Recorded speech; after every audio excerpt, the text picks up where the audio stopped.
memang arti di sini. Kita langsung saja guys ya. 1, 2, 3, 4. Nah, setelah kita membahas yang kemarin atau beberapa apa saja sih yang bisa didefinisikan di field, sekarang kita saatnya untuk membahas tentang apa saja yang tidak bisa didefinisikan di field. Nah, yang pertama ini ada hal-hal berikut yang tidak terdefinisi di field sebarang ya. Nah, itu. Nanti berarti ada beberapa field nanti yang tetap terdefinisi asalkan syaratnya ditambahkan. Nah, itu. Yang pertama adalah pangkat itu tidak terdefinisi. Akar A guys, pangkat setengah juga tidak terdefinisi ternyata. Ini tidak terdefinisi, tidak well defined dia sebenarnya ya. Jadi mungkin bisa saja terdefinisi tapi tidak well defined, tidak terdefinisi dengan baik. Artinya ada beberapa A yang tidak ada nilainya ini ya, pangkat setengahnya nih.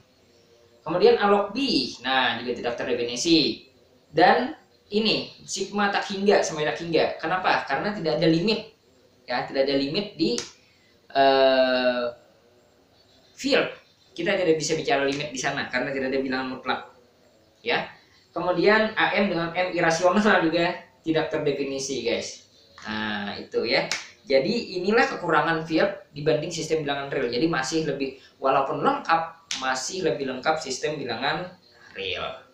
Gitu ya. Oke.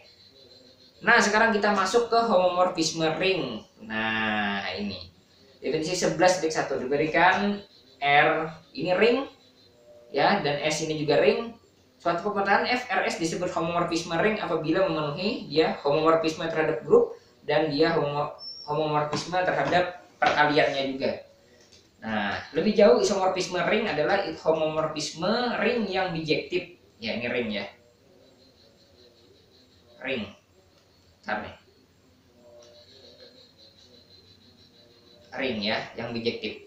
Oke, contohnya adalah pemetaan ini. Silahkan dicek guys, apakah dia homomorfisme ring atau tidak ini.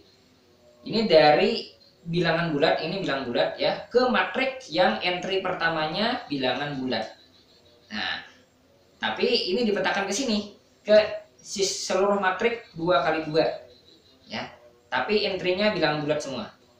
Apakah dia ring atau tidak? Silahkan dicek, guys. Silahkan dicek. Yang jelas dia adalah Fm tambah N. Ini sama dengan M ditambah N 0000. Berarti ini sama dengan M000 ditambah M000. Nah, berarti ini adalah Fn ditambah Fn. Nah, jadi dia homomorfisme penjumlahan. Tinggal perkaliannya kalian lanjutkan sendiri, guys. Lanjut, sekarang kita ingin meninjau relasi antara dua field. Nah, kita kembali lagi bicara tentang field, guys. Tadi hanya intermezzo saja field ya, walaupun ada hubungannya nanti di sini ya.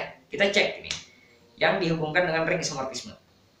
Definisi 11.2 diberikan ini field dan ini field, guys, dengan isomorfismenya F dari A ke B ya. Misalnya untuk alpha, untuk suatu alpha anggota B yang bukan identitas penjumlahan didefinisikan F alpha X sama dengan alpha kali Fx.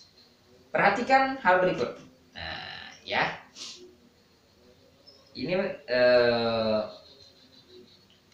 Ini kenapa jadi well defined? Karena dia isomorfisme ya. Nah, jadi well defined ya.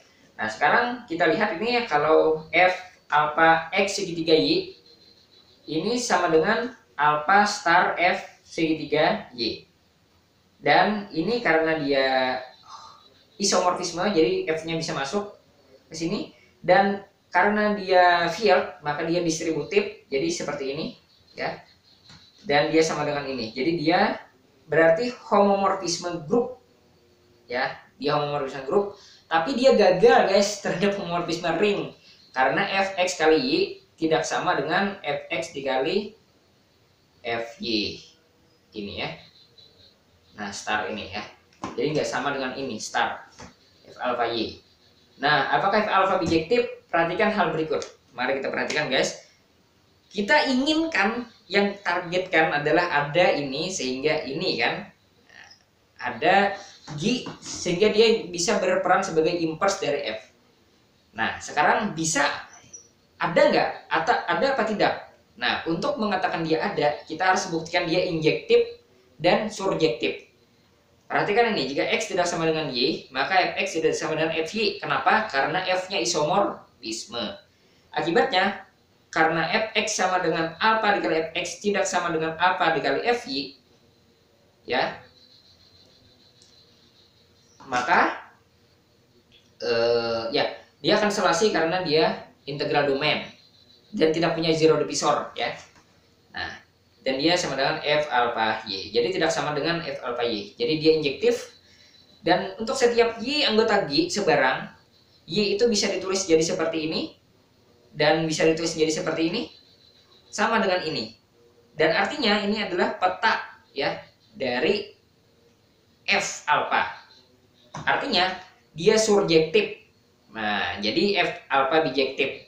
Artinya pasti terjamin ada F alpha inverse-nya. Nah, itu.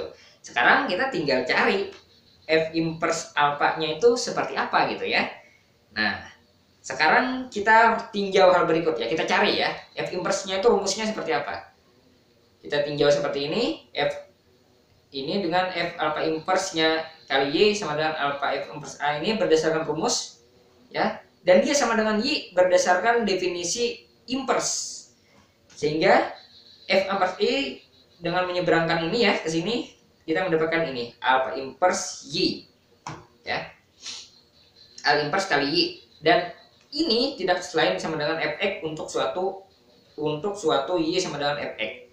Artinya kita dapat di sini F inverse alpha sama dengan F alpha inverse perkaliannya, guys. Nah, itu ya. Sekarang apa yang kita dapat di sini?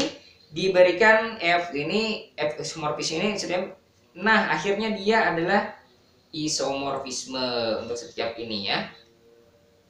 Nah, ini adalah buktinya tadi ya, yang tadi. Selanjutnya untuk setiap alpha anggota G dikurang EG, ini identitas G, didefinisikan alpha yang alpha topi gitu ya, dengan rumus alpha pi dipetakan sebagai sama dengan F alpha dari pi. Pi anggota iso F. Waduh, ini kayak kemarin lagi ya. Oke, mungkin sampai di sini dulu guys. Dari Mamang, mungkin akan Mamang lanjutkan di video selanjutnya. Thank you for watching.